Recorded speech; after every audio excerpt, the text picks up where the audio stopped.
If you work from home or live at work, then you probably need to access your computer all the time, so XP introduces Remote Desktop, and Dan, our resident tech dude, came out of his cave to explain the boons and banes and workarounds of this tool. I sure did. Of course, we talked about it the other day with a caller, but I was hoping you'd be able to kind of maybe demystify it a little further for us. Sure. Basically, the first thing that you need to realize is Remote Desktop is a way to access your computer from anywhere in the world. But that computer has to be Windows XP Pro. It has to be Pro, the one that you're accessing. However, one of the great things about it is you can connect from the computer that you're trying to connect to. It can be anything. It can go back from Windows 95, even OS 10. So you could use a Windows 95 machine, as you said, to connect to a Windows XP Pro. You bet. But you can't do it the other way around with this tool. No, okay. Unfortunately not. Now, what about then if you were on a dial-up connection? I mean, could you still do it? Because it sounds like you're going to be sending a lot of data back and forth. Technically, you can, but it's I wouldn't suggest it. It's why? Well, the problem is that there's so much information going along, and you have this bandwidth pipe, and the problem is there's just not much. There's not enough going through.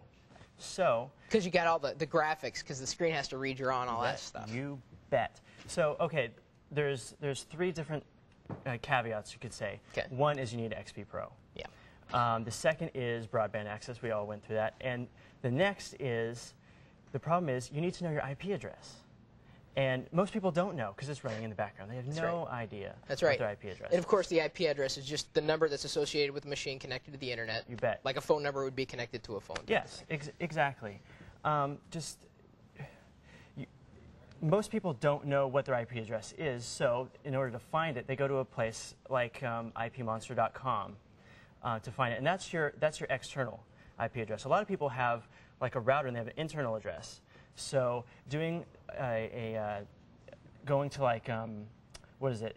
In the command prompt, you go and you type in ipconfig. Yeah, well, see, this is what he's talking about. This is how difficult it can be. But you found something that'll take the IP address almost completely out of the equation. Right. Especially like for dial-up users or certain broadband users, because their IP address may change over time. You bet. And they don't know how to connect to that machine at home if they don't know the IP address. Exactly. So tell us more about the tool that you found to kind of put English into IP addresses. Exactly. Okay, what I found was it's a website called dynDNS.org. Here, let's go to this site right now. Basically, what you do is, the first thing that you need to do is you need to create your account. And what it's going to do is it's going to point to your current IP address, because you have that dynamic IP that always changes. And you never know what that IP address is. So when it's out there looking for it, what you're going to do is you're going to create, after you've created the account, you need to create your host name. And that would be the English. The English, yes. So this is the cool thing, because then you can name your machine at home just about anything you wanted to. You bet. Yes, all right. Absolutely.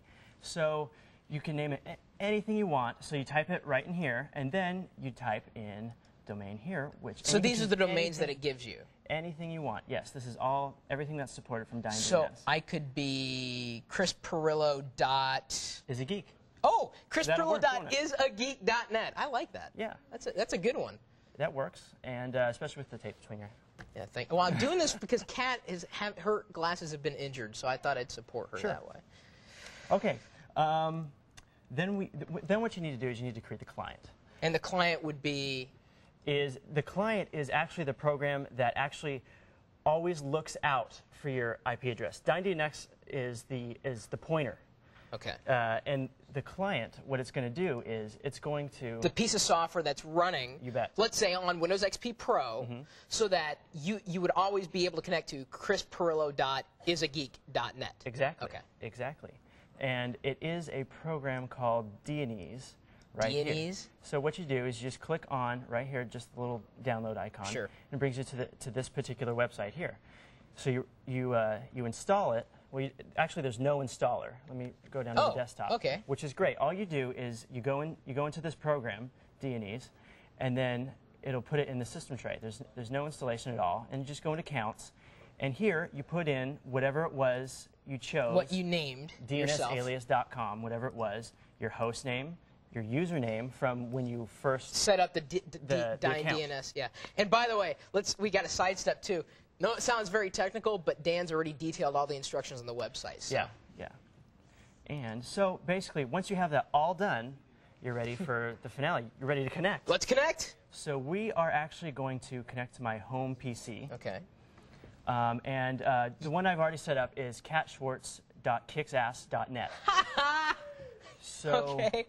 We'll So go let's ahead and connect. we'll try and connect here. Let's see what happens. Yes. And it's going to bring up a dialog box, which is for your admin password to ask for. Yeah, to sure. get into your Yeah, PC. this is how you log in. I mean, this is his home machine. This is it.